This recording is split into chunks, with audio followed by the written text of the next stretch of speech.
Merci beaucoup.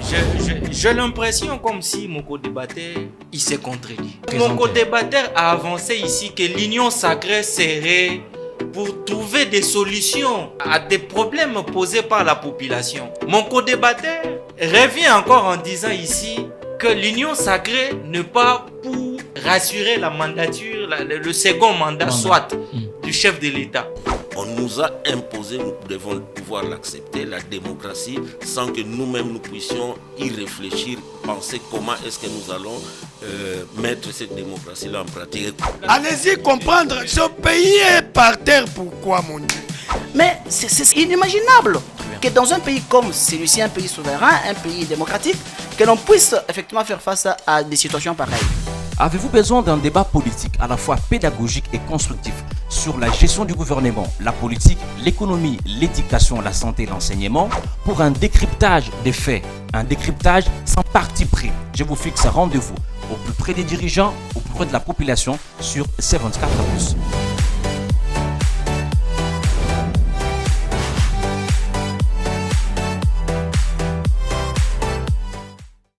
Mesdames et messieurs, merci de nous faire confiance et bienvenue dans ces nouveaux numéros de votre émission Débat 24+. Aujourd'hui, j'ai l'honneur de recevoir sur ce plateau M. Georges Junior Iboula, cadre du parti politique LGD, s'identifiant au sénateur Matata Mponyo, à qui j'ai dit merci et bienvenue. Merci, c'est nous qui vous remercions une fois de plus pour cette invitation. Nous profitons également de l'occasion pour souhaiter un joyeux anniversaire au premier citoyen de la République.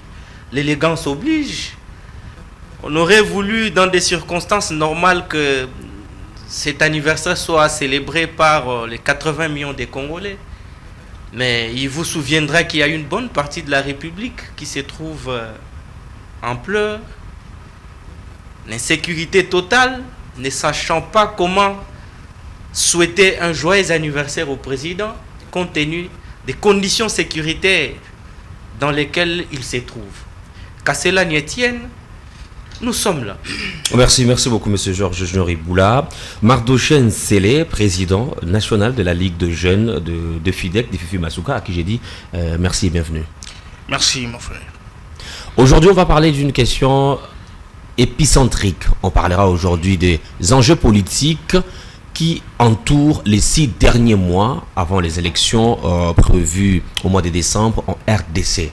Quels sont les enjeux politiques qui entourent les 6 derniers mois avant le mois de décembre? On en parle dans le cours de cette émission. Vous nous suivez sur la TNT, BlueSat, Facebook. Merci de nous faire confiance et merci de nous parvenir vos questions. On abordera notamment la question liée à la situation sécuritaire dans la partie Est, mais notamment aussi la question du processus électoral avant déchiré par cette dénonciation du député national Nanou Memba qui dénonce ce qu'il estime comme la mafia de plus de 3 246 000 $ dans le province du Haut-Katanga et la province du Lalaba. À toutes et à tous, bienvenue.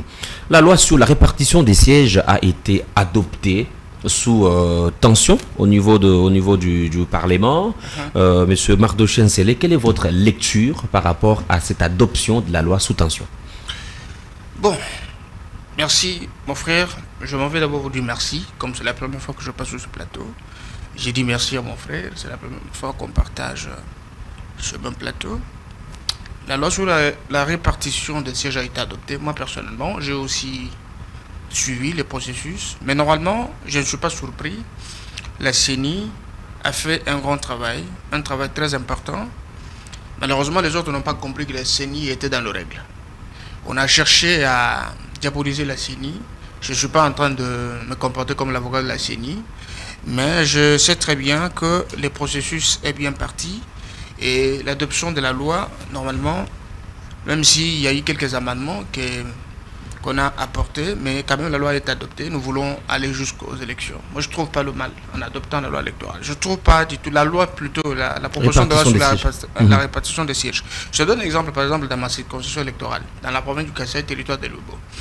Vous savez, il y a eu des sièges depuis 2006, 2011, 2018. Alors, par rapport au manque de 47 électeurs, nous sommes revenus toujours à des sièges. Je pense que la CENI est très stricte et normalement respecte le principe qu'il avait établi. La fois passée, j'étais délégué par le parti, j'ai participé à la journée porte ouverte. J'ai vu comment est-ce que la CENI se comportait et tout ce que la CENI a pu nous présenter sur la table, ça inspirait confiance. Donc, je voudrais aussi parler de Masisi, Rutshuru et Kwamotu. Vous savez, les 3 entités oubliées bien dans, sûr, dans c'est cette pas des répartition. entités oubliées. Parce qu'il y a une dénonciation de Mouzito. Une lettre ouverte. Vous savez, c'est bien, les gens veulent toujours susciter des incompréhensions inutiles, des choses ils veulent se manifester de cette façon-là pour susciter la légitimité, la compassion du peuple. Mais la situation avec Masisi Rutshuru n'a pas commencé aujourd'hui, c'est depuis 2006. Même 2011, même 2018, c'est la même stratégie que la CENI a adoptée. On avait réservé 8 sièges pour Masisi, n'est-ce pas? Pareil pour Rutshuru. C'est Kwamotu qui est entré dans la même coquille en 2018 parce qu'on a tenu compte de l'insécurité qui est récurrente et permanente, qui a pas permis à la CENI de faire son travail comme il le faut. Et vous avez suivi même les propositions du président Kadima sur France 24. Il avait dit, si normalement le gouvernement parvenait à maîtriser la situation de la sécurité, la CENI est capable d'enrôler, n'est-ce pas, à Kwamotu, à Rutshuru, à Masisi. Mais sur les 145 territoires, il y a 3 territoires qui sont frappés par l'insécurité. Cela ne peut pas préjudicer les processus électoraux. C'est pour vous dire que la CENI tient à ce que les élections se tiennent. C'est la volonté de tout le monde. Et Tshisekedi ne veut pas se tenir. C'est rester au pouvoir de manière illégitime. Il doit légitimer son pouvoir une fois de plus à travers les élections qu'il organise dans le délai selon la parole qu'il avait donnée aux élus chaque fois qu'il s'adresse à la nation. Donc c'est pour vous dire que le processus est bien parti. Vous avez vu la CENI enregistrer plus de 43 930 quelques mille d'électeurs et vous prenez le nombre d'enrôlés, vous divisez par 483 sièges. Vous avez la caution électorale pour chaque siège. Donc vous allez vous rendre compte qu'il n'y a pas de mafia et tout est bien parti. Et même lorsque nous étions à la CENI nous a montré que pour cette fois-ci, pour la première fois que la CENI a une intelligence artificielle, n'est-ce pas, pouvant automatiquement détecter les photos des photos et même les enfants qu'on a enrôlés. Et après le nettoyage des fichiers électoraux, je pense que nous avons quelque chose de pur que les Congolais doivent consommer et faire confiance à nos institutions. Très bien, je vais revenir vers vous, M. Nsele. Je reviens à vous, M. Georges Junior Iboula, bien avant la convocation de l'électorat au mois de décembre.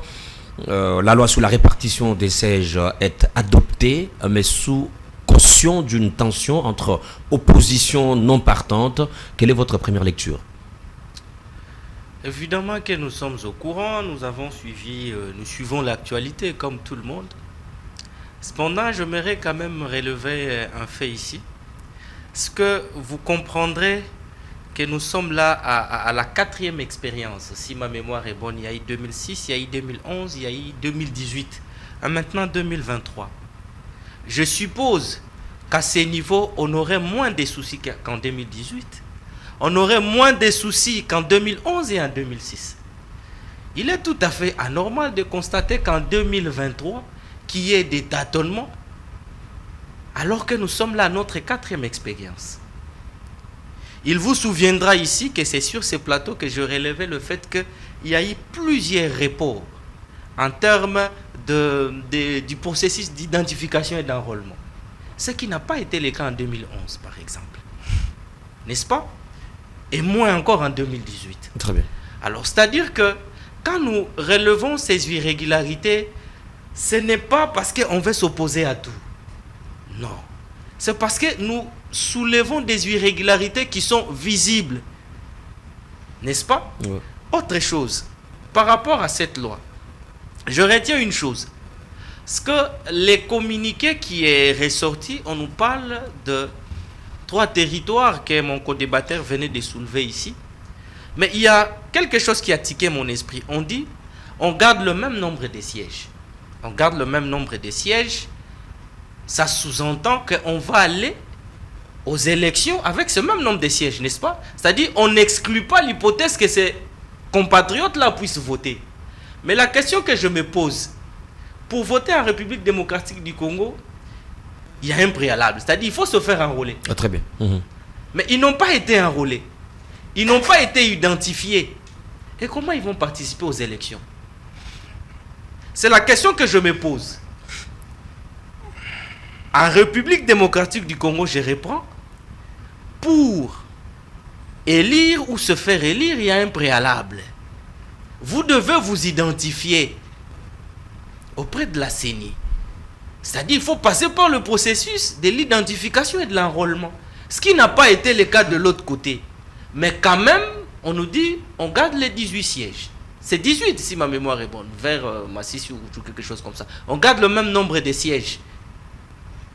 Ça suppose que ces gens-là vont voter. Ces compatriotes-là. Moi, je les appelle le meilleur des Congolais. Parce que malgré tout ce qu'ils subissent toutes ces années, il n'y a jamais de velléité sécessionniste là-bas. Et ça, il faut encourager. Très bien. N'est-ce pas? Très bien. Donc, vous voyez que déjà, le processus dès le départ est biaisé. Et on continue comme ça, d'erreur en erreur, d'erreur en erreur. C'est vrai, en pédagogie, on dit l'apprentissage se fait par essai-erreur. Mais là, on est à la 4e expérience. Raison pour laquelle j'ai évoqué, dans mon introduction, du nombre d'expériences que la RDC a connues en termes d'organisation des élections. N'est-ce pas? Je puis vous dire aujourd'hui, en âme et conscience, qu'en termes d'organisation d'élections, peut-être que nous avons plus d'expérience que le Congo-Brazzaville, notre voisin. Que d'autres nations. Que d'autres nations de la sous-région. Mais quand on répète pareilles erreurs à la 4e expérience, mais ça n'augure pas quelque chose de bon. Très bien. Je reviens vers vous, M. Georges Junior Eboula. Lorsque vous étiez en train de parler, M. Marc Doché, vous étiez en train de hocher dans la tête. Est-ce que cela voudrait dire que vous êtes d'accord avec ce qu'il affirme en termes d'expérience? Nous sommes quand même une nation qui puisse inspirer confiance ou d'expérience à d'autres nations dans les domaines électoraux. Je voudrais dire à mon frère, parce que je l'ai suivi du début jusqu'à la fin de son argumentaire, je voudrais vous dire que autrefois, il faut bien étudier les choses, il faut bien les comprendre. Lorsque vous parlez des irrégularités, c'est-à-dire qu'il y a une procédure légalement établie, n'est-ce pas, pour qu'il y ait processus électoral. Et lorsque vous dites il y a eu irrégularité, nous allons des erreurs en erreur. C'est pas, lorsque tu dis erreur en erreur, tu te focalises sur quoi? L'erreur a été commise sur quoi? Je vous rappelle une chose, que l'expérience n'a jamais été une qualité. Mais la qualité, c'est la compétence, c'est le savoir-faire. Alors, nous sommes à la 4e expérience. Vous estimez que la CENI actuelle, elle a les atouts? Les atouts, et la CENI actuelle s'adapte parce que la CENI fonctionne avec la nouvelle technologie. La technologie aujourd'hui avec laquelle la CENI travaille, la transparence dans laquelle la CENI est en train d'œuvrer. Ne pouvez même pas vous donner des arguments de venir aujourd'hui charger la CENI par rapport au processus électoral. Avant que la CENI publie le calendrier, vous êtes ici au Congo, vous avez suivi que la CENI avait publié les 8 contraintes qui pouvaient en quelque sorte handicaper le processus électoral, dans laquelle on avait soulevé beaucoup de questions. L'existence et la prolifération de groupes rebelles à l'est du pays, et aussi des guerres ethnico-tribales qui régnaient dans les différents coins de la République, avant même que le calendrier de la CENI soit publié. Vous avez connu un président de la République aujourd'hui qui a tenu parole, peu importe les facteurs qui pouvaient en quelque sorte empêcher, n'est-ce pas, la tenue des élections dans le délai. Mais tu sais qu'il y a pesé, il a donné le moyen à la CENI. La CENI a travaillé à enrôler. Normalement, aujourd'hui, nous aurons les élections le 20 décembre de cette année. Qu'est-ce que j'allais dire? Vous voyez la situation avec les inquiétudes à l'est du pays. Je parle de Massissi, Rutshuru et... Mais récemment, quoi monte? Ce n'est pas la volonté de la République. Ce n'est pas votre volonté, encore moins la mienne. Vous connaissez très bien, parce que là, je vais enlever les couleurs politiques. On enlève LGD, j'enlève FIDEC. Je ne suis plus de l'union sacrée, tu n'es pas de l'opposition, nous sommes des Congolais. Regardons l'Est de la République. Cette situation a dégénéré, ça fait plus de 30 ans. Et pour la première fois à nos frères de l'Est, on connaît un président compatissant qui n'a pas le temps de dormir, qui réfléchit chaque jour comment est-ce qu'on peut finir la situation de l'Est. Parce que ce n'est pas une situation qui peut finir par coup de bateau magique. Il y a des efforts diplomatiques qui doivent être mis en musique. Il y a aussi l'implication personnelle du chef de l'État. Il y a aussi un travail qui doit se faire au sein des institutions à travers plusieurs réformes, que ce soit au niveau de l'armée, que ce soit au niveau du service de renseignement. Il y a beaucoup de choses qui entrent en musique. C'est pourquoi on a accusé autrefois votre soi-disant opposition. Moi, j'appelle ça un groupe de mécontents, n'est-ce pas, qui trouvent toujours le mal partout. Non, mais mécontents par rapport à quoi? Parce qu'ils n'ont pas pris part à ces gouvernements. Non. Ils ne sont pas opposants. Ils sont mécontents. Non, mais ils s'opposent à une idéologie, à une démarche, à une politique de Tshisekedi. S'il vous plaît, je suis en train... Laissez-moi aller jusqu'au bout. J'appelle ça un groupe de mécontents parce que je connais bien Moïse Katumbi, je connais Matata Pogno, je connais Sessanga, je connais aussi... Mon co-débatteur connaît toute la République. Je n'ai pas dit que je connais tout le votre monde. débatteur finir Mais la réflexion. vos soi-disant opposants, je les connais très bien. Je connais Moïse Katumbi à l'époque où il fut en Zambie, en 2002-2003. Moïse Katumbi, député provincial en 2006, venu de nulle part, fabriqué par le PPRD. Il a divorcé avec Kabila. Il n'y avait pas une raison qui pouvait peut-être légitimer son opposition par le peuple. Il a eu le problème privé avec Kabila. Il est devenu mécontent de Kabila. Il est parti pour légitimer son existence en politique. S'il vous plaît. Non, je vais revenir à la question, c'est pour vous expliquer. Alors, je peux vous dire que cette opposition, c'est une opposition qui s'acharne à la personne de Tshisekedi qu'à sa gouvernance. Moi, je pense que nous devons être matures, n'est-ce pas, pour comprendre comment les choses fonctionnent. Brièvement, la situation de l'Est, c'est une situation que nous pouvons critiquer avec beaucoup de réserve, plus avec un sentiment patriotique. Vous comprenez? La situation de l'Est, la CENI est disponible pour enrôler. On ne peut pas prendre encore les agents de la CENI, les sacrifier au service, au mouvement rebelle, ou ceux qui nous attaquent, pour comprendre que non, la CENI est prête à se sacrifier pour identifier nos frères de l'Est. Nous compatissons avec eux. Ce n'est pas pour un boucheur de pain, vous allez voir que dans d'autres provinces, les Congolais ont manifesté pour les soutenir. Le gouvernement a eu des problèmes avec le Rwanda. Vous avez vu la position, l'accent du président public face à la situation de l'Est. L'histoire avec Komoto. Je vous rappelle une chose. Vous savez que vous observez les temps. Hein. Très bien. Bien sûr. Vous savez qu'il y a la même situation. Nous avons connu la même situation dans le Kassa avec les événements de Kamona Sapou qui étaient très malheureux. Moi-même, j'étais victime. J'ai perdu même quelques membres chers de ma famille qu'on avait coupés, disséqués en morceaux. Ce n'est pas la même situation que nous voulons que ça se passe à Komoto. Alors, nous sommes dans les processus. Les élections vont se tenir. Nos frères là, on ne les a pas oubliés. On a réservé pour eux le siège. Je vais vous dire pourquoi. Le pouvoir repose sur 3 attributs importants. Nous avons la légitimité sociopolitique, nous avons l'exclusivité, nous avons la légalité. Même s'ils ont leur leader, pouvons leur représenter au sein des assemblées provinciales, même au niveau de l'Assemblée nationale, pourquoi pas aussi au niveau du Sénat, n'est-ce pas? C'est pour qu'ils apportent le problème à qui de droit. Mais on a réservé, n'est-ce pas, de donner à ces leaders du coin la représentation au niveau de l'Assemblée. C'est pour qu'ils participent aussi à la prise de décision. N'est-ce pas? Qu'ils participent dans le processus de la pacification de l'Est, qu'ils soient au sein des institutions. On ne les a pas oubliés. Très bien. Vous comprenez? Alors, s'il y aura la possibilité que l'État dise à la CENI, maintenant, le coin est pacifié. Vous avez la possibilité d'identifier, soit d'enrôler nos frères de Massissi, de Komoto. C'est possible, la CENI va procéder par son cela ne peut en aucun cas, c'est pas moi préjudicer les processus. Monsieur Henry. Mais il ne faut pas voir le mal partout. C'est que moi je trouve mal, c'est que je ne peux pas répondre à la part de la CENI. J'ai fait mes analyses par rapport aux réalités qu'elle lui connaît, que moi aussi je connais, par rapport à la situation de l'Est. Mais aussi membre de l'ICOR. Membre de l'ICOR, bien sûr. Mais il faut comprendre une chose. Vous devez être honnête et sincère. Il ne faut pas emprunter des arguments juste pour que les gens vous découvrent, que vous amendez la CENI, mais vous n'avez pas du tout de repères, vous n'avez pas quelque chose qui soutient vos arguments. Donc ce sont des fictions qui relèvent de l'imaginaire. L'émission avec 45 minutes. Bien sûr. De ce qui se passe. Sur les réseaux. Merci beaucoup, M. Mardochen Sélé. Souffrez. Vous voulez réagir ou que je vous relance, parce non, je vais réagir. Là, Souffrez, je sais que vous allez réagir, mais Souffrez que je pose cette question.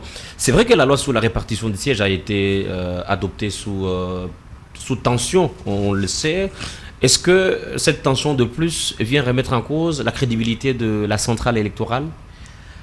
Monsieur Henry, sur ce plateau, vous avez constaté avec moi comment mon co-débatteur était en souffrance pour répondre à la question alors que ce n'était même pas une question. C'était juste, il devait réagir par rapport à ce que j'ai dit. Vous savez, le plus grand problème au Congo, c'est quoi? Partout ailleurs au monde, quand on vous confie un mandat du peuple, c'est parce qu'on connaît déjà nos problèmes. C'est pour que vous nous apportiez des solutions.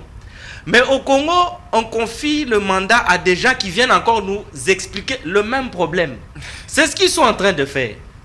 Sous Malou Malou, on a relevé des irrégularités. Et je me rappelle, en son temps, l'UDPS n'a pas accepté d'accompagner le processus. Ils étaient hors processus. D'ailleurs, c'était officiel. Ils ont appelé, le Sphinx à l'époque a appelé à ses partisans de ne pas s'enrôler. Donc de ne pas aller aux élections. En 2011 avec Daniel Ngoï-Moulunda, si ma mémoire est bonne, c'était la même chose. Et en 2018, la preuve, M. Martin Fayoulou a passé 4 ans en train de revendiquer la vérité des urnes. Sachant déjà tout ceci, je pense que la CENI de Kadima devrait venir rectifier les tirs. Mais quand aujourd'hui on nous dit qu'on n'a pas enrôlé X zones, mais on garde quand même le même nombre de sièges. Ça sous-entend que ces gens-là vont participer aux élections. Tout à fait. La logique voudrait, en République démocratique du Congo, pour être partie prenante aux élections, c'est-à-dire pour élire et se faire élire, il y a un préalable. C'est-à-dire qu'il faut se faire identifier par la CENI, il faut se faire enrôler. Or, nos compatriotes là ne se sont pas enrôlés. Par quelle magie ils ont été identifiés pour se faire élire et élire? C'était ça la préoccupation. Mais je n'ai pas parlé quand vous parlez. Mais vous avez constaté que mon co-débatteur était en souffrance. Il est parti à gauche pour aller chercher Moïse Katumbi, revenir à droite, jusqu'à nous expliquer son séjour en Zambie où il aurait connu Moïse Katumbi. Mais ça ne nous intéresse pas. Je n'ai pas évoqué la Zambie. N'est-ce pas? Ça ne nous intéresse pas. Maintenant, par rapport à la question que vous avez abordée, voyez, je dis toujours, la République est faite de lois. La République, c'est une question de règles. Lorsqu'on veut faire le forcing, ne soyez pas étonnés que tout se passe de cette sorte-là. D'ailleurs, la constitution même de la CENI, voyez comment cette histoire a fait couler beaucoup d'encre et de salive. Donc, aujourd'hui, nous ne sommes pas étonnés que la suite soit de cette façon-là. C'est-à-dire, on va évoluer, je reviens encore, on va évoluer d'erreur en erreur. Cependant, où je peux rencontrer mon frère, quand il parle que nous parlons de la République, effectivement, j'enlève toutes les casquettes politiques. Toutes les casquettes Parlons politiques. comme citoyens, comme compatriotes. Ce que je veux dire, c'est que vous voyez, les élections au Congo ont toujours été un moment crucial. De ce fait,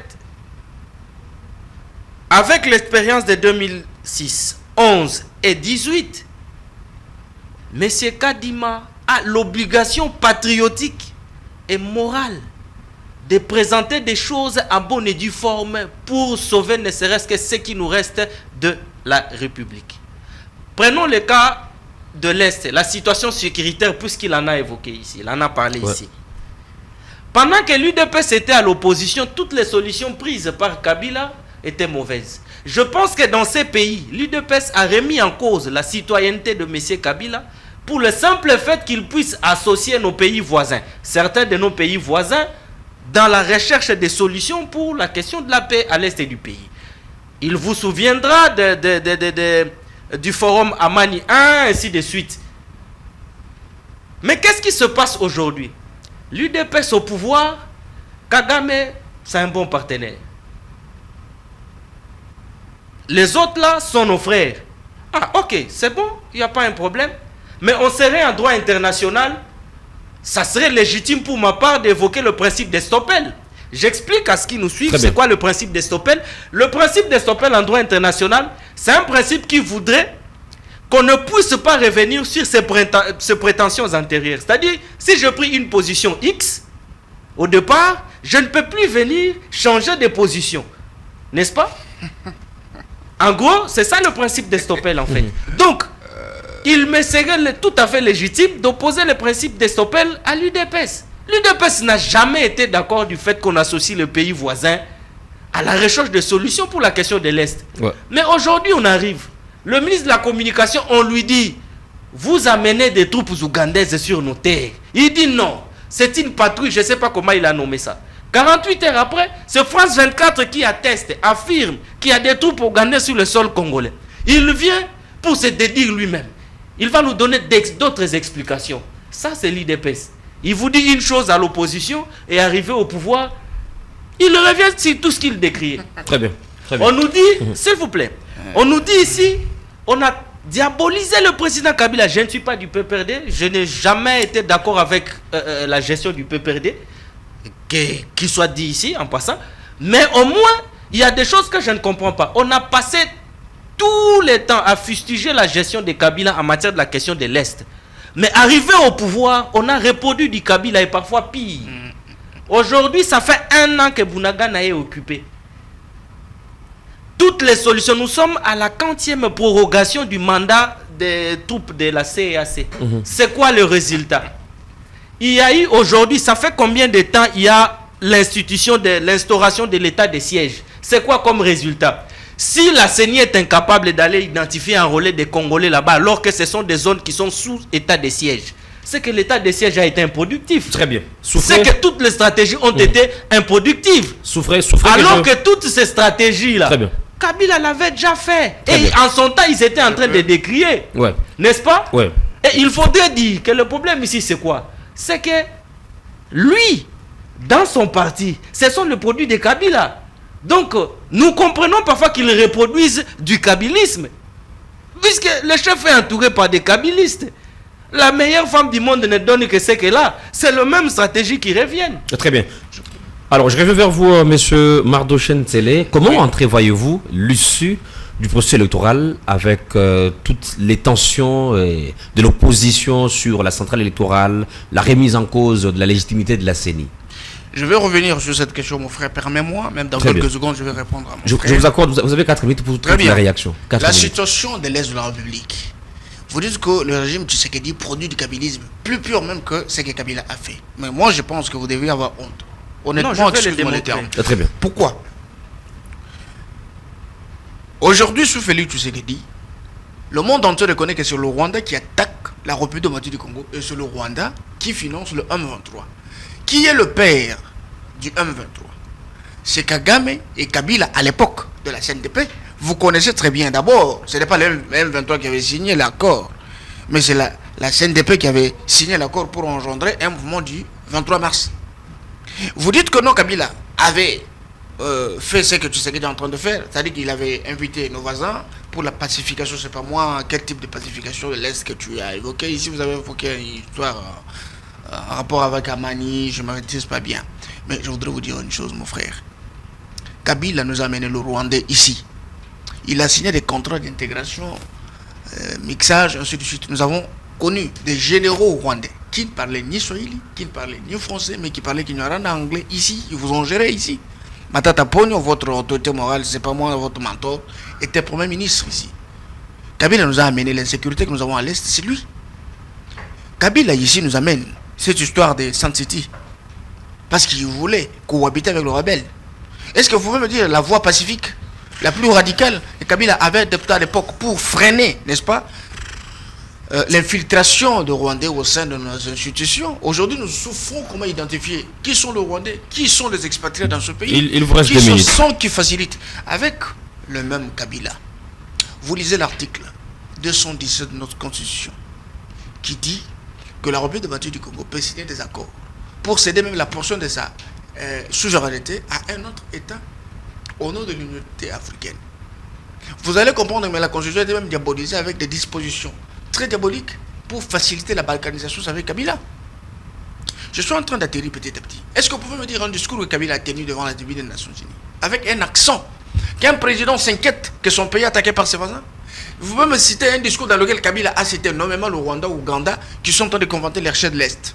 Alors, la prolifération d'abord des mouvements rebelles à l'Est du pays, c'est avec ce qu'il dit. Vous ne vous gênez même pas de voir que quelqu'un qui sort de l'opposition, il arrive au pouvoir, il voit que le pays est en guerre. Le pays a agressé, on décrète l'état de siège. Et vous dites non, l'état de siège a produit quoi? Mon frère, est-ce que vous savez que au sein de cette armée, il y a des Congolais, qui soient Louba, qui soient Ngala, je ne veux même pas parler des Congolais qui sont venus intégrer les institutions, mais des Congolais qui conspirent. C'était devenu un système au sein de l'administration de notre armée. Qui conspire, vous avez dit. Qui conspire contre la République, okay, avec le Rwandais. Il vous reste 2 minutes. Hein. Revenons à la question, s'il vous plaît. Alors, je peux vous dire que... Comment prévoyez-vous l'issue du processus électoral? Je vais arriver là-bas. Je peux vous dire que la situation à l'Est, vous ne pouvez pas dire que Félix Tshisekedi a produit du kabylisme. Non, vous vous trompez. Le tshisekidisme arrive avec des mesures qui répondent aux besoins de notre population et à la situation de l'Est. L'état de siège a diminué d'abord le taux de mortalité.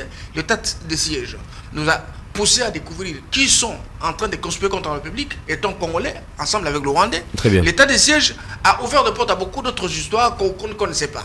Alors, nous sommes dans un Comment entrevoyez-vous l'issue du processus électoral? L'issue du processus électoral, sous tension de la contradiction, sous tension de l'opposition. Mais cette opposition, c'est une opposition qui manque même la possibilité de saisir des opportunités de s'exprimer. Nous sommes au sein de l'Assemblée. L'Assemblée n'est pas composée seulement de députés de la majorité, je veux dire de l'Union sacrée. Les opposants aussi ont des députés nationaux. Les députés devraient saisir l'opportunité, n'est-ce pas, d'amender devant tout le monde que voilà, la proposition de la loi sur la répartition a des irrégularités à tel niveau, à tel niveau. Voilà ce qui devrait être fait, voilà ce qui n'a pas été fait. On cite l'irrégularité dans la bouche. Très bien. Mais le terme irrégularité dans la bouche des opposants, c'est creux.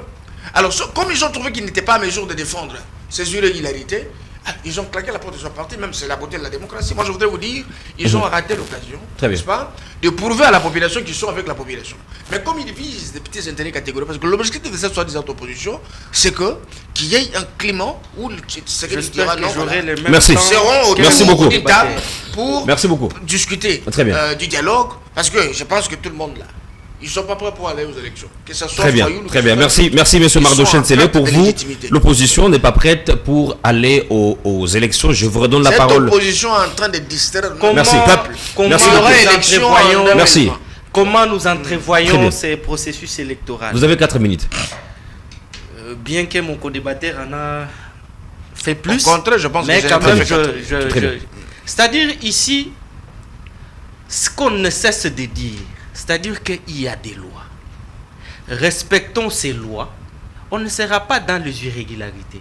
Très bien. Quelque chose qui est irrégulière en droit, c'est-à-dire la chose qui ne respecte pas la loi telle qu'elle est prescrite. Quelle loi? C'est ce qu'on appelle irrégularité. N'est-ce pas? Il va revenir. N'est-ce pas?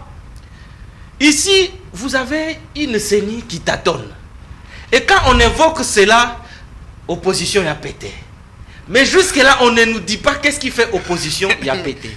Comment nous entrevoyons ces processus? Très bien. Effectivement, nous voulons aller aux élections, mais pas une sorte d'élection chaotique qui viendrait encore semer d'autres soucis. N'est-ce pas? L'opposition, vous êtes d'accord pour aller aux élections? Nous sommes d'accord pour aller aux élections, mais avec une CENI respectueuse des règles. Parce que c'est la loi, ce sont des lois qui font la République. N'est-ce pas? Ouais. Vous avez compris ici que mon co-débatteur souffre quand vous lui posez des questions. Il va de gauche à droite jusqu'à évoquer c'était la loi, c'était la règle. Vous dites que non, c'est par rapport à ça qu'il y a irrégularité. Souffrez voilà ce que la loi dit, voilà ce que vous n'avez pas fait. Chers compatriotes, ne soyez pas jusqu'au boutiste. Un peu d'élégance, chers compatriotes. Vous avez la parole. Vous avez la parole. Un peu d'élégance. Vous avez la parole, monsieur Georges Goula.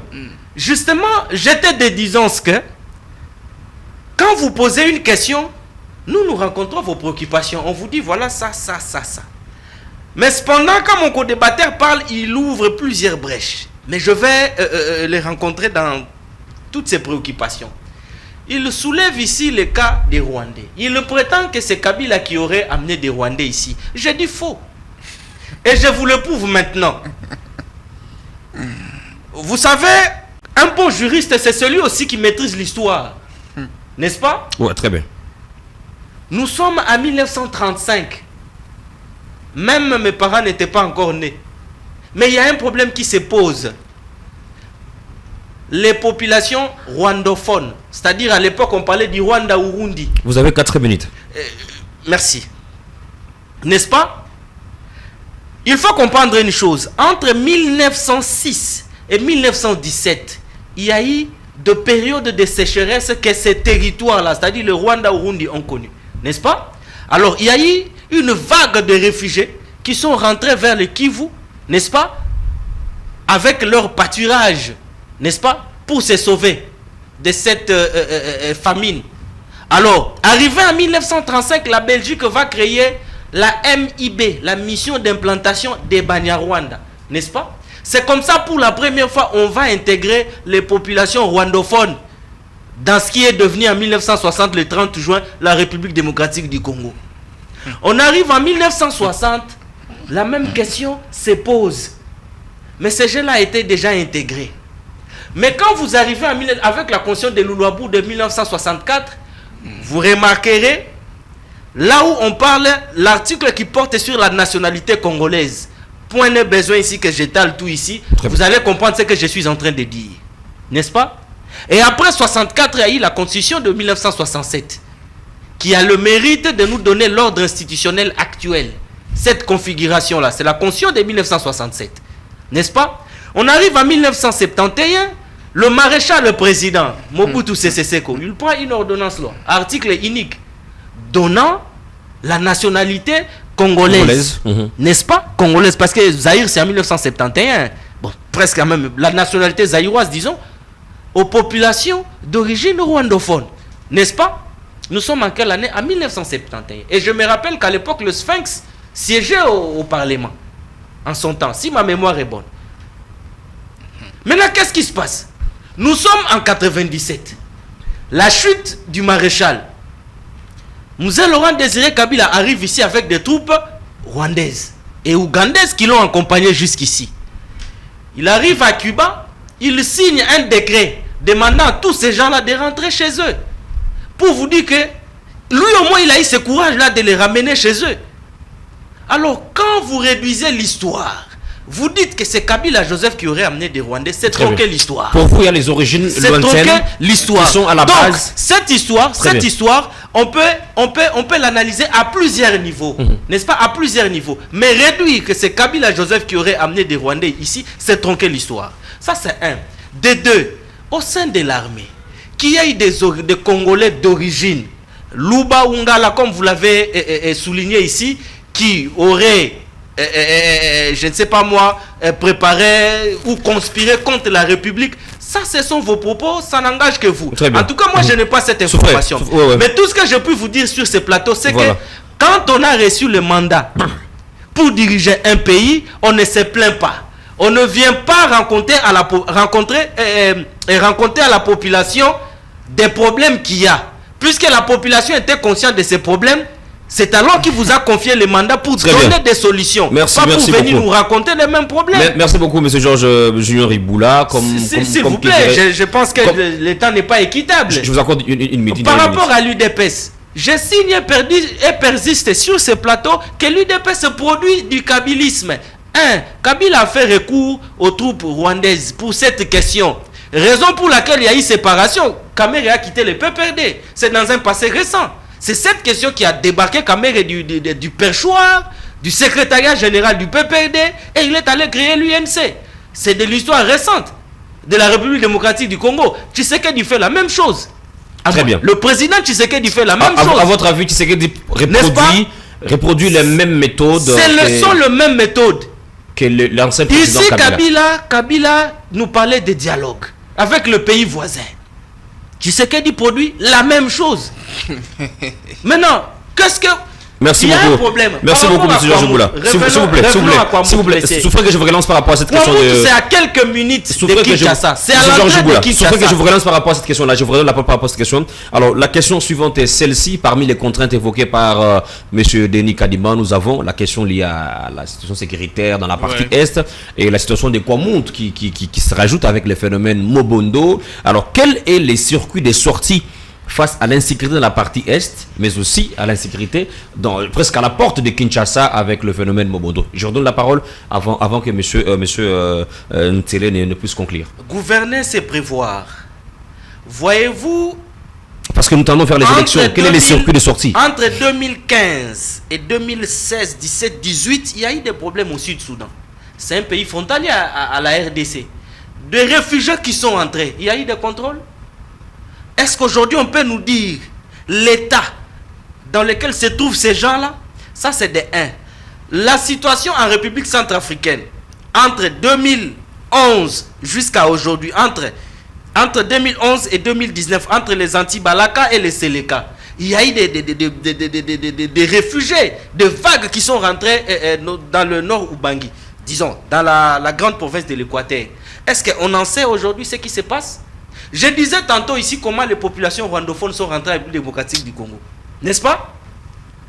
Le problème aujourd'hui, c'est quoi?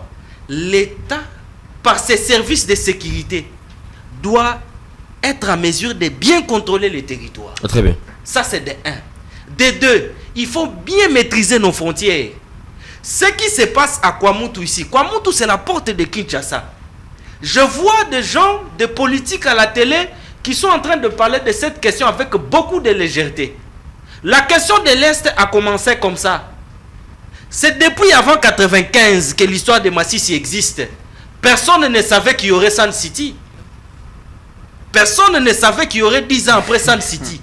Donc cette histoire de Kwamouth, si on n'arrive pas à la maîtriser, très bien, ça peut dégénérer, il y aura des conséquences néfastes. Très bien. Le problème, c'est que le siège des institutions se trouve à Kinshasa et Kwamouth, c'est à la porte de Kinshasa.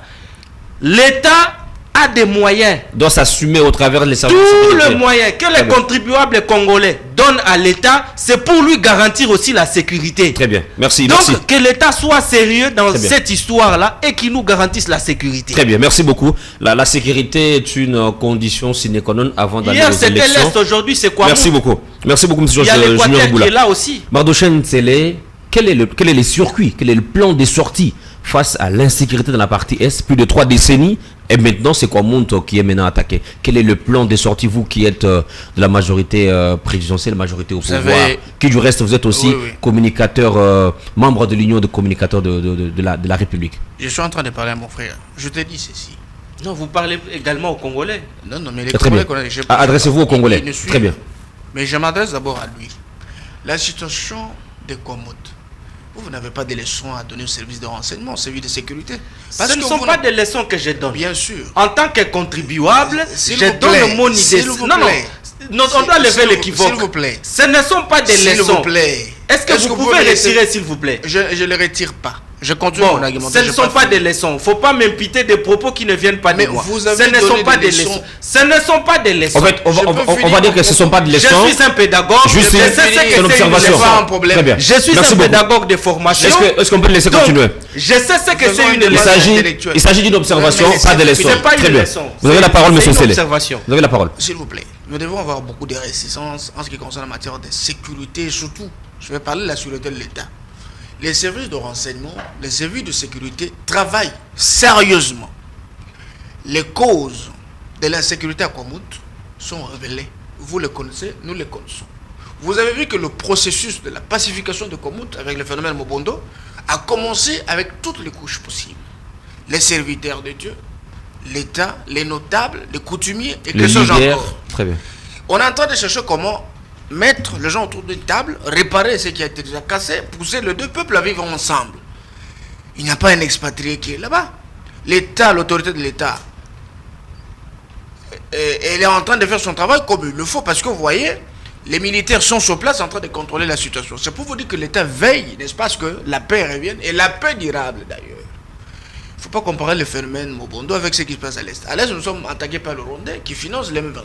La situation de Mobondo est comparable avec ce qui s'est passé avec Kamwina Nsapu, parce que vous ne connaissez même pas bien l'histoire de Kamwina Nsapu. C'était la frustration, la légèreté de l'État congolais face à ce que le chef Kamwina Nsapu présentait comme besoin. La même chose avec Kwamouth. C'est pour vous dire que l'État congolais travaille, nous avons un État sérieux. Très bien. Et l'État travaille. Notre souci, c'est de voir Kwamouth, Mobondo en paix. Vous comprenez? Et l'État y travaille, nous allons faire confiance au service de renseignement, au service de sécurité et surtout à notre pays. Et d'ailleurs, je voudrais vous rappeler que nous sommes dans un régime où les chefs de l'État donnent plus de l'intérêt à la notion de la sécurité de la République. Ils ne dorment pas, ils travaillent nécessairement pour que ce secteur-là soit réellement en marche et que les autorités se penchent pour que notre population soit sécurisée. Quel est le plan de sortie? Quelle est la potion magique pour sortir de cette crise sécuritaire? Je ne veux pas répondre à la place des institutions, mais je vais faire une proposition. Très bien, faites la proposition. Vous savez, le problème, les Français disent mieux vaut s'attaquer à la cause qu'au symptôme. Il faut comprendre qu'est-ce qui a causé l'insécurité. Vous pouvez concevoir beaucoup de choses pour dire voilà, nous allons là-bas pacifier, mais la paix ne règne pas. Vous avez ignoré le vrai problème. Le problème, c'est qu'il faut d'abord étudier c'est quoi le problème et identifier des problèmes et des solutions qui peuvent être adaptables. Dans un bref délai, les gens sont un peu, ils peuvent oublier. Et pacifier des espaces pareils dans des circonstances pareilles, il faut comprendre le degré de préjudice causé. N'est-ce pas? Et comprendre, est-ce que nous allons en processus, parce que vous ne pouvez pas faire le tout concomitamment, il faut attendre d'abord, apaiser les esprits, pousser les gens à vivre ensemble. S'il faut réparer, réparer, et c'est à l'État qui a l'obligation de faire ça. Mais l'État ne travaille pas seul parce qu'il travaille avec les églises, avec les notables, et ceux qui sont prêts pour la paix. Parce que même à Kwamouth, tout le monde ne fait pas seulement de l'insécurité. Tous ces gens-là qui sont en train de semer l'insécurité, la terreur, tout ça, ils n'ont pas besoin de démérer dans ces choses. Ils ont ceux qui sont en train de réclamer. Alors je pense que le temps il faut s'attaquer aux causes Essayer de comprendre. C'est-à-dire, essayer de comprendre c'est quoi d'abord le socle de l'insécurité. Le mobile qui divise les deux tribus, 3 ou 4 tribus qui s'entretuent, le mettre autour d'une table, voir comment il faut régler le problème en réparant ce qui... Parce qu'il y a des choses qui... Quand quelqu'un a perdu par exemple son frère, son grand frère, sa famille, sa mère, dans des situations pareilles, il a de rancœur. Il faut le consoler, il faut voir dans quelle mesure il faut le mettre autour d'une table, réparer ce qui est déjà détruit et mettre le peuple ensemble. Parce qu'aujourd'hui, au Kasaï, ceux qui ne se parlaient pas se parlent. Vous comprenez? Les phénomènes ici avec le Tchoko, avec le PD et le Lulbafon, vous savez que non, ils étaient divisés, mais aujourd'hui, les gens commencent à se reconstruire et la paix règne. C'est ça ce que nous voulons que le même. Très bien. Merci beaucoup. Merci beaucoup. On va passer à notre troisième sujet. Dernier sujet pour conclure. On demandera à la technique de nous accorder une prorogation de minutes, quelques minutes, une quinzaine de minutes pour clôturer ces sujets. Vous vous rappelez certainement que le député national Nanou Memba avait saisi le bureau de l'Assemblée nationale afin de déposer une demande, une demande tendant à une requête, tendant à une enquête parlementaire au niveau de deux provinces, la province de Lualaba et la province du Haut-Katanga. Dans cette demande, le député national Nanou Memba dénonçait ce qu'il qualifie de mafia à la tête de ces deux provinces, mafia qui orchestrait un détournement de plus de 3 244 000 $. Voilà, par rapport à une forte activité minière dans cette province. On va en parler et essayer de comprendre où en sommes-nous. Et la technique nous balance juste cet élément. Selon Actualité.cd, le député national Nanou Memba dit avoir mené durant 5 mois une enquête sur les routes de ces deux provinces et il ressort de ses conclusions que 3 424 000 $ de recettes générées de différentes activités n'ont aucune traçabilité dans le caisse du trésor public.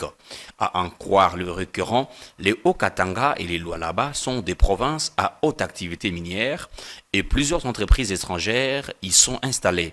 L'État congolais a l'obligation de mettre de l'ordre dans cette partie du pays afin d'arriver à capter les différentes recettes qui lui échappent depuis des décennies. Revenons sur ce plateau. Merci Jean-Luc Tchibangou. Je commence avec vous, M. Mardochen Télé. On doit rappeler que vous êtes président national de la Ligue des jeunes de FIDEC, de Fifi Masuka, qui du reste est gouverneur de la province de Lualaba. Est-ce que cet élément, cette dénonciation du député, excusez-moi, Fifi Masuka, gouverneur ad intérim de la province de Lualaba, est-ce que cette dénonciation du député national Nanou Memba vous surprend? Ça ne me surprend pas. Nanou Memba, au contraire, devrait vraiment se ressourcer. Moi, je suis surpris de voir un député national mener des enquêtes. Il parle d'une enquête de 5 mois. Mais ce qu'il a dit là, c'est creux. Je maîtrise la situation du Lualaba plus qu'un député national comme Nanou Memba. Il devrait venir chez moi, j'allais lui donner des informations. Nanou Memba devrait d'abord commencer à l'époque de Chizaïnga et voir les autres qui a été la province du Lualaba. Au contraire, Nanou Memba n'a pas de choses à reprocher à Masuka Saini, qui aujourd'hui, moi je considère comme celle qui est venue délivrer et la femme providentielle pour la gestion aisée de la province du Lualaba. Une gestion orthodoxe et drastique. Je vais me justifier. Elle est venue délivrer. Quand il dit les recettes issues des différentes activités minières, il s'agit de quelles activités minières? Un député qui accuse la province d'être dans la mafia, mais il n'a pas de précision sur les services qui génèrent d'abord les recettes. Il s'agit de quoi? Je vais vous donner un exemple. Masuka Saini, elle est intérimaire depuis 2020, le 15 janvier 2020. Trouve la province, qu'on appelait pilote, qui participe au budget national à la hauteur de 4,9%.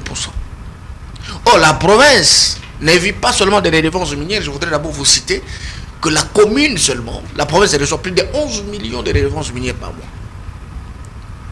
Et à cette époque, le gouverneur va opérer des emprunts, je parle de l'ex-gouverneur Mouyège. Opère des emprunts dans le banque locale à la hauteur de 150 millions.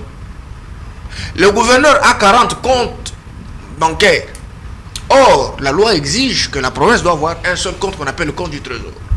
Vous avez une femme que tout le monde a critiqué d'être incompétente, tout ça arrive et paye les dettes dans moins de 9 mois. Masuka paye toutes les dettes que Mouyège avait laissées avec les recettes sans recourir aux emprunts. C'est la personne qui n'a même pas vient ici à Mandé dire qu'elle a un salaire à mafia. Nous allons petit à petit. Il y a eu beaucoup de projets qui ont été mis dans les oubliettes. Les projets 26 millions de dollars que Mouyège avait alloué, un projet agricole avec Morikita, le colonel Morikita, je pense que même les gens qui me suivent à Lubumbashi connaissent. La province a débloqué 26 millions. La première tranche était de 6 millions. En deuxième, 26 millions. La province n'a gagné que 100 000 $. Et 11 000 tonnes de maïs issues de cette activité a été bloquée à Lubumbashi par un certain monsieur Ibrahim, par Mouyej. Masuka arrive à un pourcent de 5 000 hectares de maïs. 50 000 hectares, excuse-moi. Aujourd'hui, la province du Lualaba vend le maïs à 35 000, pendant qu'à Lubumbashi, à l'époque, c'était à 100 000. Nous allons maintenant dans le domaine de traçabilité. Pour la première fois. Parce qu'on ne trouve nulle part. Je suis en train d'aller. En 2012. Nanou dénonce le fait que cet argent est détourné, on ne voit pas la traçabilité. Là où il est, je sais qu'il y a un certain monsieur qui s'appelle Mardoché, il est sur le plateau de C24. Je dis qu'il fait de la comédie. Un député national ne peut pas se comporter avec beaucoup de bassesse comme ça. Un intellectuel qui apporte le mensonge au sein de l'hémicycle et puis il défend son mensonge, il n'a même pas de sous-bassement. Je veux dire à Nanou, même s'il a besoin des informations sur la traçabilité, n'est-ce pas, de paiement, même des amendes transactionnelles. Parce qu'il parle des amendes transactionnelles dans le premier document qu'il avait envoyé à l'Assemblée. J'avais le document, j'avais. Très bien. Maintenant, je voudrais vous dire une chose. À l'époque, toutes les taxes, même les vignettes, tout, n'allaient pas de l'école du Trésor. Seule la taxe que TFM payait, tant que Free Mining, allait dans l'école du Trésor. C'est l'argent qui a permis à ce que Mouyej réhabilite Athénée, avec quelques petites réalisations. Mais tout l'argent allait dans le compte du Trésor. Moi, je suis allé même à l'IGF, je participais dans une grande réunion, je veux vous dire que la province était à l'agonie. La province était très mal gérée, mais aujourd'hui, quitter dans 18 mois, faire une prévision budgétaire de 1,6 milliard $ par une femme dans ce pouvoir de restriction. Nous-mêmes, on n'a pas de leçons à faire à Masuka. Très bien. Il devrait se gêner. Alors, s'il dit qu'il n'y a pas de circuit de traçabilité, je vais l'aider. La province du Lualaba, c'est l'unique province qui a un service de traçabilité composé de plus de 200 agents. Merci. On va y revenir. Je reviens à vous, M. Georges Junior Iboula. Est-ce que la démarche du député est légitime? J'entends ici que certaines personnes devraient être gérées avec beaucoup de peine. J'ai du mal à comprendre cette façon de faire en République démocratique du Congo. Qu'à cela ne tienne, c'est mon pays. Ceux qui devraient être gênés ici, n'est-ce pas, en ce qui concerne cette question, ce sont ceux-là qui oublient que, outre la mission de légiférer, la mission aussi de donner l'impulsion au gouvernement, les parlementaires ont la mission traditionnelle de contrôler justement. N'est-ce pas? Alors lorsque un élu, c'est un député national. Un député national, même. Lorsqu'un élu va dans sa démarche pour contrôler la gestion de la res publique, puisqu'il ne s'agit pas d'un héritage ou d'un legs, c'est l'argent du contribuable. Il vient faire rapport de son travail, de ce qu'il a fait, de sa démarche. Et on nous dit ici qu'il devrait avoir honte, qu'il devrait être gêné. Non. C'est dans ses attributions. C'est dans ses attributions en tant qu'élu du peuple. Mais personne n'a refusé. Parce que le Parlement, je disais tantôt, le Parlement a sa mission traditionnelle de légiférer. Outre cette mission, le Parlement a aussi une mission sous-entendue de donner de l'impulsion à l'exécutif. Mais évidemment, le Parlement a comme mission de contrôler aussi l'exécutif.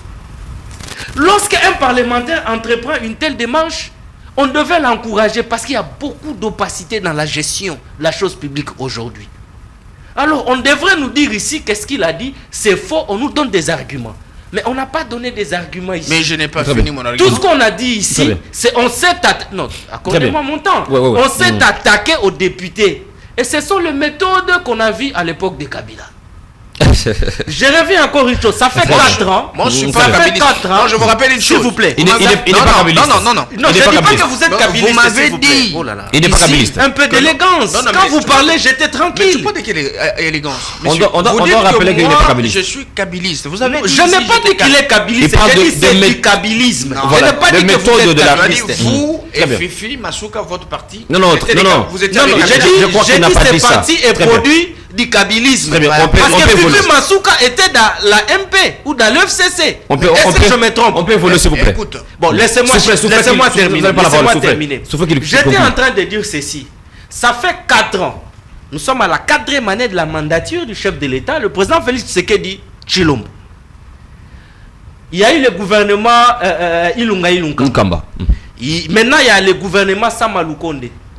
Donnez-moi 2 ministres qui ont été appelés à l'hémicycle là-bas et on les a fait tomber par rapport à leur gestion. Pourtant, nous savons comment les choses n'avancent pas à l'intérieur ici. Est-ce que vous trouvez normal? donc le ministre de l'économie qui est tombé ici, c'était sous Kabila. S'il vous plaît. Hein, Est-ce que vous trouvez normal? Est-ce que vous trouvez normal qu'un parlementaire puisse faire son travail et on puisse venir ici le dénigrer? C'est lui qui le dénigre, c'est un juriste. Mais si tu ne connais pas le contour du travail, il ne faut pas brandir le fait que je suis juriste. S'il vous plaît, il ne faut pas brandir le fait que je suis juriste. Est-ce que Nanou Memba est le seul à dénoncer cette situation? Je pense que je ne suis pas protégé sur ce plateau. S'il vous plaît. Mon co-débatteur a plus de temps et quand moi je prends, on me reprend la parole. Monsieur Mardoché, soyez l'église au milieu du village. souffrez qu'il finisse. Et puis je Soyez vous la parole. l'église au village. Finissez, s'il vous plaît. Je voudrais conclure en disant ceci. Ouais. Il y a trop de flou sur ce qui se passe au Lualaba. Très bien. Lualaba n'est pas au Rwanda, moins encore au Kenya. C'est en République démocratique du Congo. Et nous avons le droit de savoir ce qui se passe au Lualaba. Très bien. Vous l'avez dit, il l'a dit. C'est depuis le 15 janvier 2020 que Madame Fifi Masuka est gouverneur. Ad intérim. L'intérim a fait 3 ans. En droit administratif, cela vous inquiète? C'est 3 mois. Ça m'inquiète. Ouais. Soit on la confirme. Et comme nous sommes en République démocratique du Congo, on doit passer par les élections. C'est pas une nomination. C'est ça. On passe par les élections. Très bien. Oh, non, prouvez-moi le contraire. Très bien. On passe par les... Mais ça fait 3 ans. Elle-même, elle assume l'intérim pendant 3 ans. Ce qui n'est plus logique. Très bien. Souffrez. Avant de redonner à M. Mardochen la parole. Contrôler, très bien. Ça pose un problème. Merci beaucoup, monsieur. Monsieur Georges Iboula. Merci. On ne gère pas la République comme une entreprise privée. Merci beaucoup. Merci, monsieur Georges. Merci, on a compris. Merci, souffrez. Alors, avant de redonner à monsieur Mardochen la parole. Je pense qu'aujourd'hui, monsieur Henri. Non, s'il vous plaît, souffrez, on va évoluer. s'il vous plaît, Je vous donne la parole pour conclure, mais souffrez que j'obtienne la réaction. On peut quand même nous dire si on est dans la suppléance, on est dans le commissionnement, on est dans quoi? Il va vous rencontrer. L'intérim de 3 ans. Ouais, il va vous rencontrer. Ah, c'est le droit administratif de Kuala Lumpur. Il va vous rencontrer. Merci beaucoup, monsieur Iboula. Est-ce que monsieur Nanou Memba est l'unique sujet qui dénonce ces flous qui est sur la province du Lualaba? On va écouter un autre monsieur, il est de la société civile, maître Shadrach, si j'ai bonne mémoire. Pour nous de la province du Lualaba, nous avons salué énormément cette initiative et encourageons le président de l'Assemblée nationale d'y accorder une attention et d'y mettre le bénéfice d'urgence afin qu'une commission descende. Parce que le fait de détournement, d'évasion fiscale et de la fraude minière constatée en province, nous l'avons dénoncé autant de fois. Et cette fois-ci, pour nous, de la plateforme Comprendre et agir dans les secteurs miniers, industriels, artisanal, sommes en train d'élaborer un rapport quant à ce qui sera incessamment publié à l'attention de tout le monde. Nous avons mené correctement notre enquête.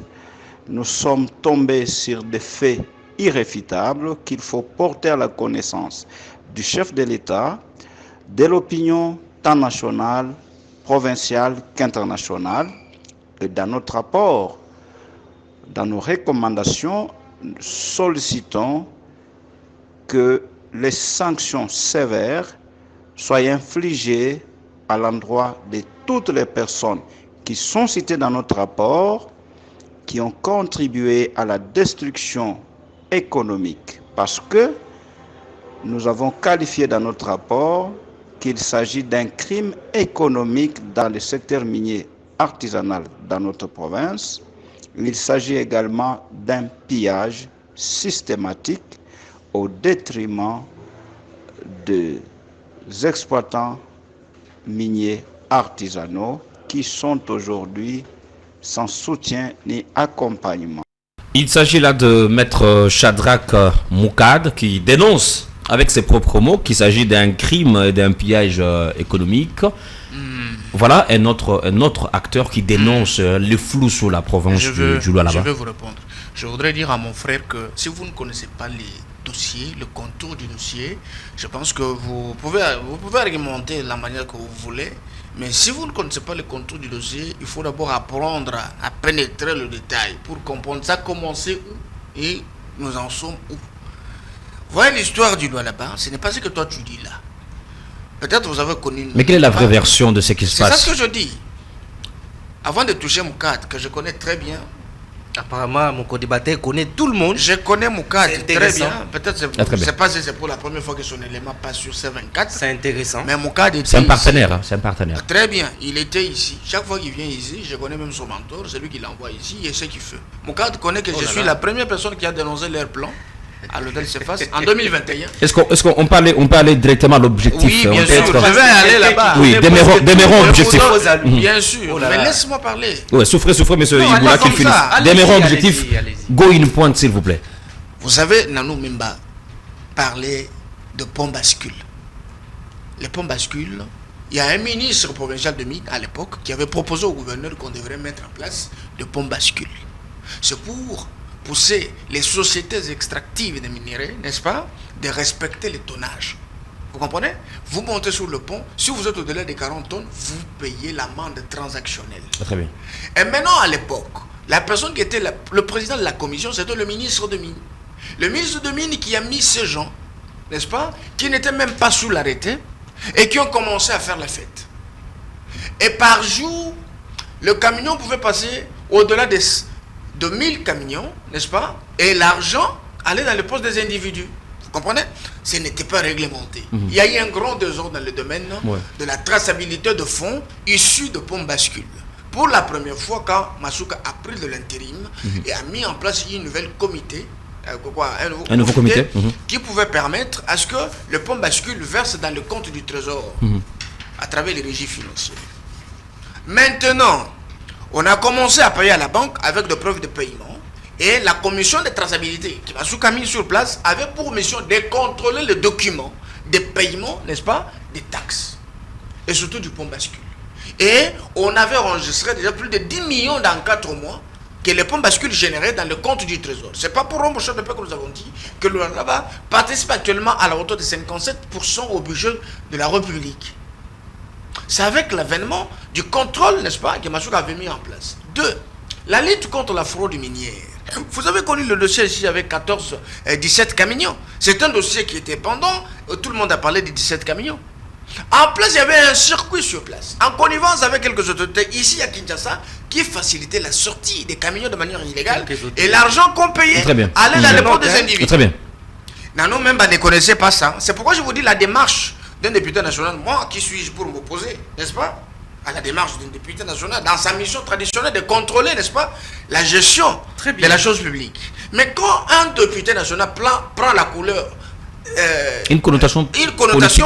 et il est penchant, quand il prend ses positions, c'est pour X. Et même quand il y a de l'autre côté des évolutions, des avancées significatives en termes de la bonne gouvernance, on ne les reconnaît pas. On voit seulement un certain comportement qui caractérise l'acharnement sur Vous la pensez gestion. que, vous pensez que même a un penchant? Je vais encore vous révéler une chose. Si mon frère n'est pas content, c'est un pion de Katou, bien sûr, de la nation. Oh là là. C'est vous qui nous révélez. Mais moi, je vous dis, je m'assume, c'est je là. dis, ça n'engage que Très moi.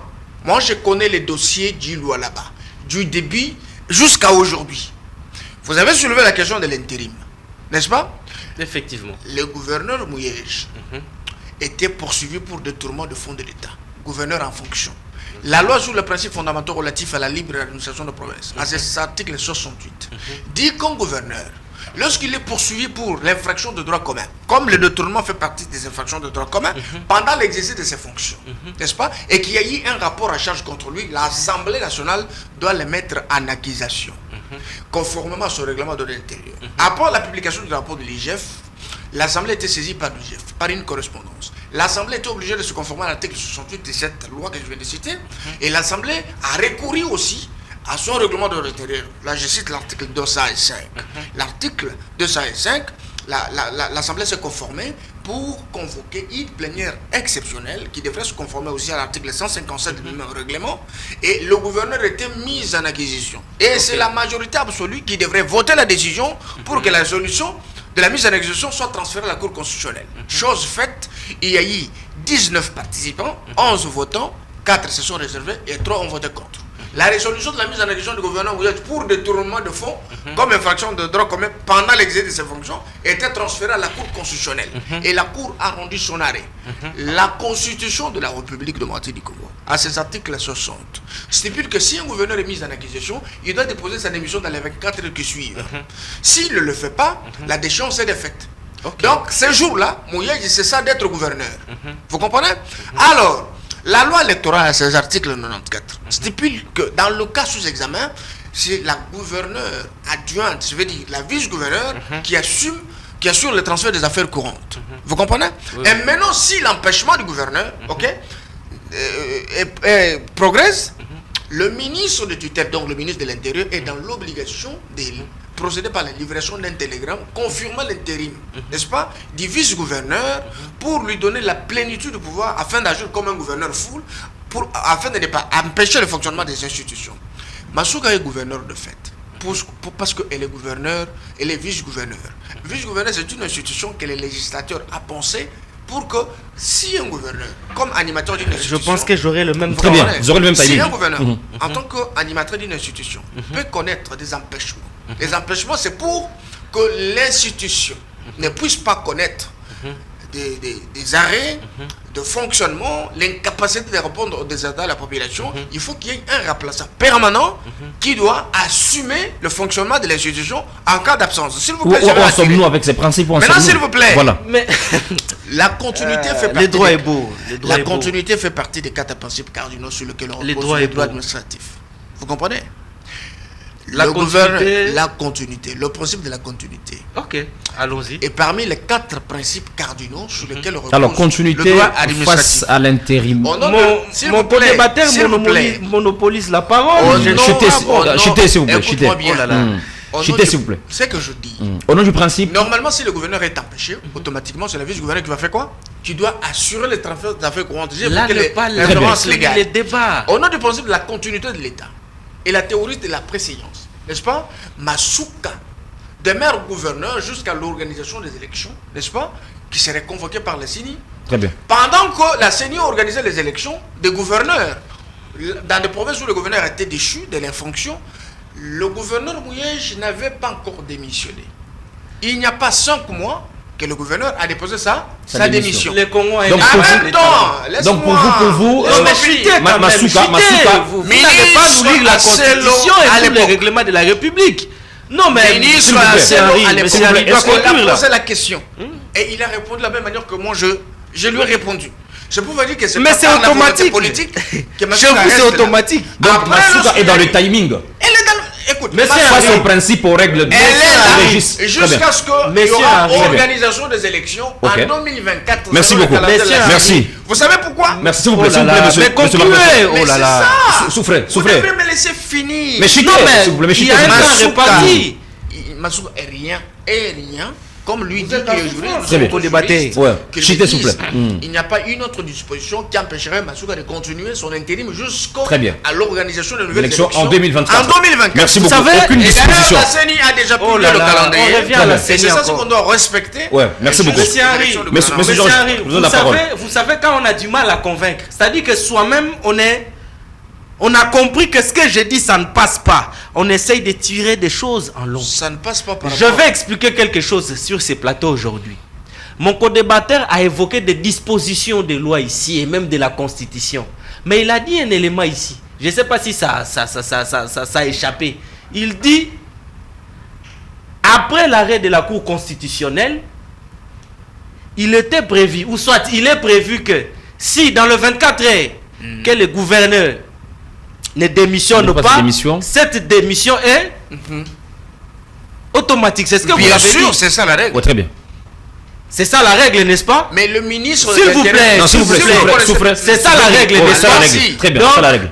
24 heures après que le ministre Mouyej soit notifié de cet arrêt de la Cour constitutionnelle, on devrait être dans un cas où, d'office, il est démissionnaire, il est réputé démissionnaire, n'est-ce pas? Oui, en principe. Donc c'est en ce moment, on devrait, s'il vous plaît, c'est en ce Finissez. moment, on devrait préparer l'élection ou soit la confirmation de Masuka. Donc je prends à partir de ces 24 là, après ces 24 heures là, jusqu'à 3 mois, je pouvais comprendre l'intérim de Masuka. Très bien. S'il vous plaît. Très bien. S'il vous plaît. Mais après 3 mois, après 3 ans, qu'est-ce qui manque à ce qu'on confirme Masuka? Je te comprends. Le problème ici, c'est quoi? Le problème, c'est du droit administratif. Le problème ici, c'est quoi? Le même droit après les 3 mois, n'est-ce pas? Soit on confirme, soit pour le poste de nomination, hein, soit on confirme, soit on prend une autre personne. On confirme. On nomme. N'est-ce pas? S'il vous plaît. C'est du droit administratif. S'il vous plaît, c'est du droit administratif. Mais Maintenant, pour les cas sous examen, pour les cas sous, soyons logiques, Très pour bien. les cas sous examen, on devient gouverneur en République démocratique du Congo par élection. C'est la théorie, s'il vous plaît. Soufflez, Le finissez, parallélisme des formes, la théorie de l'acte est contraire. N'est-ce pas? C'est l'Assemblée provinciale qui élit les gouverneurs. Pour vous, Masuka N'est-ce est pas? dans une position litigieuse. Effectivement, Par rapport à s'il quoi? vous plaît, par rapport à vos dires. Par rapport 24 heures après la note, s'il vous plaît. Oui, allons-y. 24 heures, Soufflez, je suis finissez. dans votre logique. Ouais. Finissez. 24 heures après la notification par la Cour constitutionnelle de l'arrêt à M. Mouyej, s'il ne démissionnait pas, il est réputé d'office Ouais. démissionnaire. Oui. Donc c'est en ce moment-là, on peut dire que l'État a le main libre pour organiser les élections pour un autre gouverneur. S'il vous plaît. Non, vous ne pouvez plus prendre la parole. Soufflez, C'est-à-dire qu'on a laissé 3 mois passer. 3 mois encore, 3 mois encore. Dites-nous s'il s'agit de la suppléance ou du commissionnement. L'intérim, s'il vous plaît. L'intérim était déjà... On avait déjà épuisé la période d'intérim. Soit on nous organise les élections, mais 3 ans après, on n'a pas organisé les élections. Alors que pour d'autres provinces, on s'était pressé à organiser les élections, notamment dans les Kasaï. Qu'est-ce qui n'a pas marché? C'est de tout ça qui nous donne, nous, la légitimité d'avoir une suspicion légitime. Vous, Et quand- l'opposition. Très bien. pour tout Congolais qui voit les choses dans la logique. Très bien. Et quand un député national vient nous dire qu'il y a de l'opacité dans la gestion, il y a des détournements, mais qui sommes-nous pour ne pas creuser ce qu'il a dit? C'est l'argent du contribuable. Ici, il y a un problème, monsieur Henri. Ouais. C'est-à-dire, Profitez de votre temps pour faire la conclusion générale. Hein? Profitez de votre temps. tous ceux qui sont à l'union, on appelle ça quoi? Union sacrée, c'est des saints. Quand il y a un problème, c'est de l'acharnement. Tout au début de l'émission, on évoquait ici qu'on s'attaquait au président de la République. Heureusement, il le sait raviser lui-même. Il dit, non, je m'attaque à la politique du président. Ce qui est tout à fait logique. Ce qu'on doit comprendre ici, nombreux qui sont dans l'union sacrée, c'était des caciques de l'ancien régime. Donc je ne sais pas par quelle baguette magique aujourd'hui ils sont saints. Et nous connaissons tous Concluez. l'ancienne méthode. Très bien. Et c'est la Conclusion. même méthode Ouais. que l'on voit aujourd'hui. Mais Jean-Marc Votre conclusion. Kabound a dit des choses pareilles. Jean-Marc Kabound était le premier.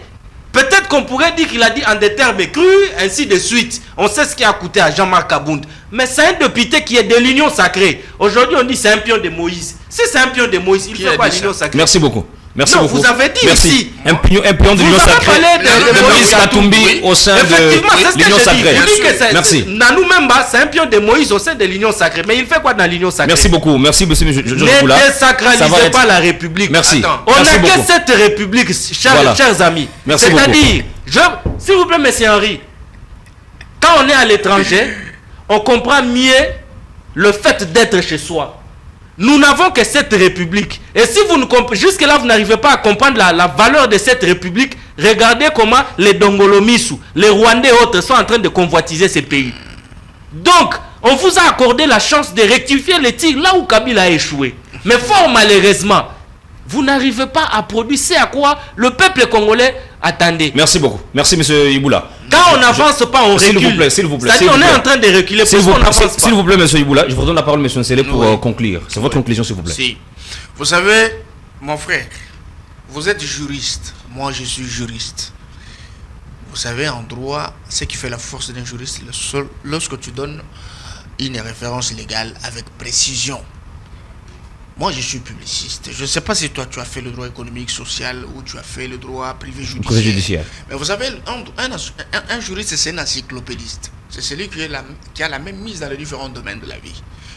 Je ne suis pas en train de remettre en cause le fait que vous êtes juriste. Mais vous avez évoqué le droit administratif, la doctrine. Moi, j'ai évoqué la Constitution, j'ai évoqué la loi électorale, j'ai évoqué la loi sur... La loi sur la libre administration de province. Oui, de province, excusez-moi. Je t'ai donné des précisions. Et je t'ai dit, pour qu'un intérimaire soit appelé AI ou ad intérim, il faut que le ministre de tutelle, c'est-à-dire le ministre de l'Intérieur, confirme l'intérim à travers une lettre. S'il vous plaît. Nous parlons, soyons précis, nous parlons du cas des gouverneurs. Voilà, je vous ai donné des précisions. Je dis, à l'époque où Mouyège... Non, revenons à ce que vous disiez là. C'est ce que je dis. Restons dans les droits. Voilà, restons dans les droits. On a rendu l'arrêt de la Cour quand? C'est la question que tu allais me donner. Les élections de gouverneurs ont été organisées quand? Non. C'est comme ça que vous avez déjà dit. Mais restons dans les droits. Vous étiez en train de dire ici, s'il vous plaît. Vous étiez en train d'argumenter ici. Soufflez qu'il finisse. Non, le problème avec mon co-débatteur, c'est quoi? C'est que quand il évoque quelque chose, il va à gauche et à droite. Soufflez qu'il finisse, soufflez. Vous avez dit ici qu'on était juriste. Restons dans les droits. Allez-y, droit au but. Restons dans les droits, je vais rencontrer vos préoccupations. Il faut que les gens qui nous regardent retiennent quelque chose. Très bien. Effectivement. Je dis ceci. Vous n'avez pas eu la raison de condamner Masuka, qu'il est dans une position litigieuse, parce que vous n'avez pas évoqué une disposition légale contraire à ce que moi j'ai soulevé ici. Je dis qu'il n'est pas dans une position litigieuse. Pourquoi? Parce qu'il est d'abord vice-gouverneur élu. Vous comprenez? Lorsqu'un gouverneur est empêché, les lois ont défini les circonstances dans lesquelles un vice-gouverneur peut devenir gouverneur intérimaire. Vous comprenez? La loi électorale règle la situation. Dans le cas où le gouverneur est empêché pour des poursuites judiciaires, la loi ne voudrait pas qu'il soit gouverneur en fonction, même pas poursuivable en justice. Son adjoint, qui est le vice-gouverneur, assure le transfert des affaires courantes. Vous répétez. Dans cette circonstance-là, c'est parce que j'aurais voulu, par votre introduction...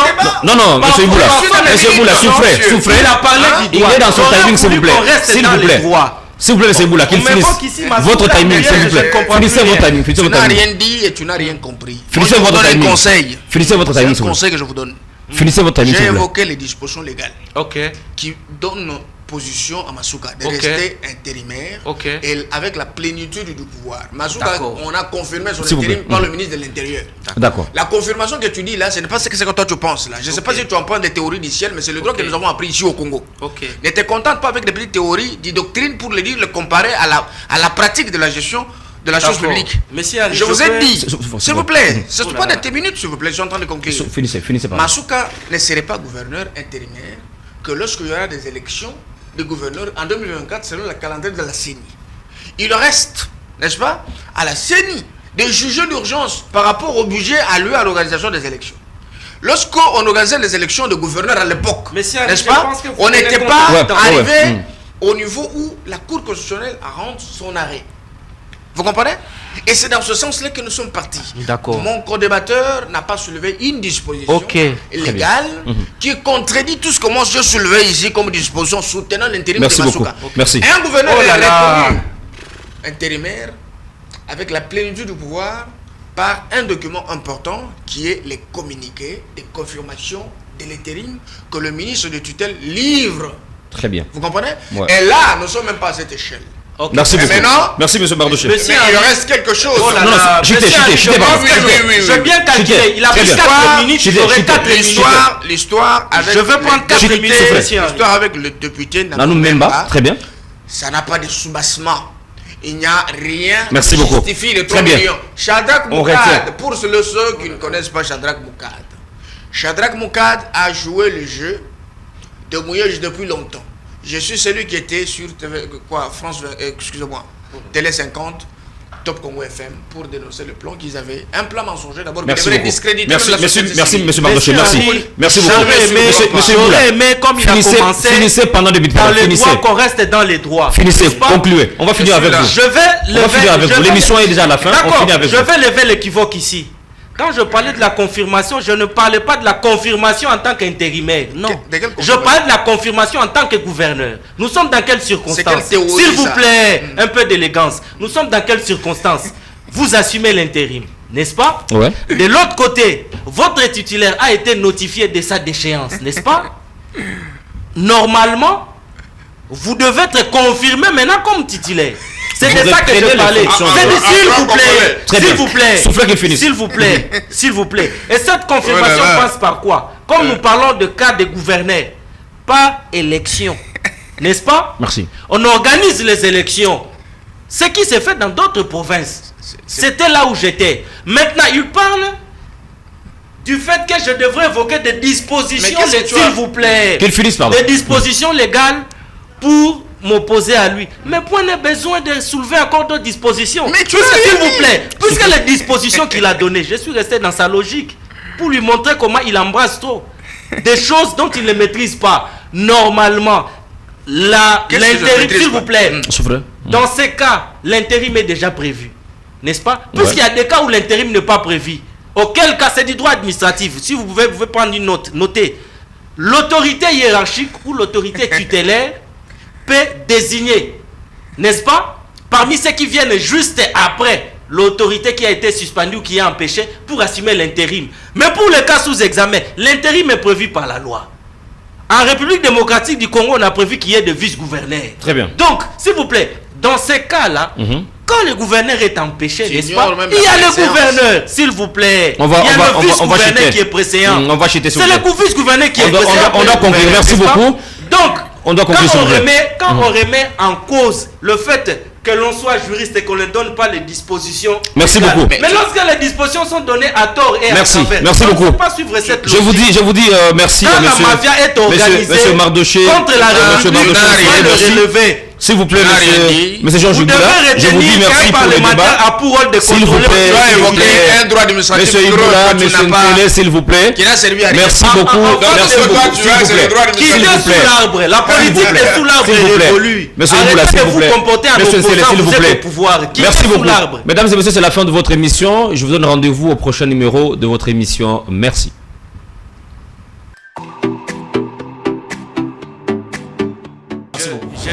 J'ai l'impression comme si mon co-débatteur, il s'est contredit. Mon co-débatteur a avancé ici que l'union sacrée serait pour trouver des solutions à des problèmes posés par la population. Mon co-débatteur revient encore en disant ici que l'union sacrée n'est pas pour rassurer la mandature, le second mandat soit du chef de l'État. On nous a imposé, nous devons pouvoir l'accepter, la démocratie, sans que nous-mêmes nous puissions y réfléchir, penser comment est-ce que nous allons mettre cette démocratie-là en pratique. Allez-y comprendre, ce pays est par terre, pourquoi mon Dieu? Mais c'est inimaginable que dans un pays comme celui-ci, un pays souverain, un pays démocratique, que l'on puisse effectivement faire face à des situations pareilles. Avez-vous besoin d'un débat politique à la fois pédagogique et constructif sur la gestion du gouvernement, la politique, l'économie, l'éducation, la santé et l'enseignement pour un décryptage des faits, un décryptage sans parti pris? Je vous fixe un rendez-vous au plus près des dirigeants, au plus près de la population sur 74+.